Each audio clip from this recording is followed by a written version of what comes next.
Hello friends, welcome to Pradna Star Kitchen. If you like my recipe, subscribe my channel, ring the bell button, like, comment and share my recipes. Thank you. So today we'll make ice cream sandwich. So let's take a look at the ingredients. Taken 100 gram of maida, 100 gram of powdered sugar, 2 tablespoons of cocoa powder, half tablespoon of baking soda, half tablespoon of baking powder, 3 tablespoons of melted butter and 1 glass of hot milk. Mix everything properly. These ice cream sandwiches are my daughter's all-time favorite. Whenever I make it, she is always ready to help me.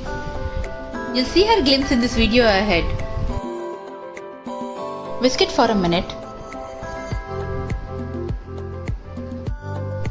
Add little milk and whisk it. We'll not add the entire glass of milk in one go. We'll keep adding the milk in small portions so that there are no lumps created. Keep whisking till you get the consistency of the batter like this. Take the baking tray, place the butter paper and grease it with the oil. Pour the mixture in the baking tray and spread it evenly.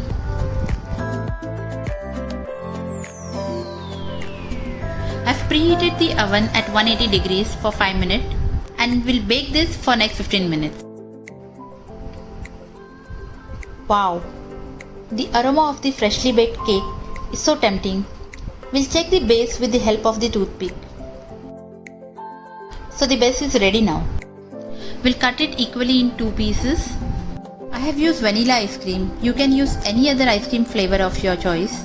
I've taken 10 scoops of vanilla ice cream and spread it evenly on one side and place the other end on the top.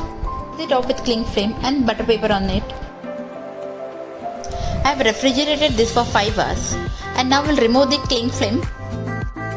We'll cut this into small pieces. Our ice cream sandwich is ready.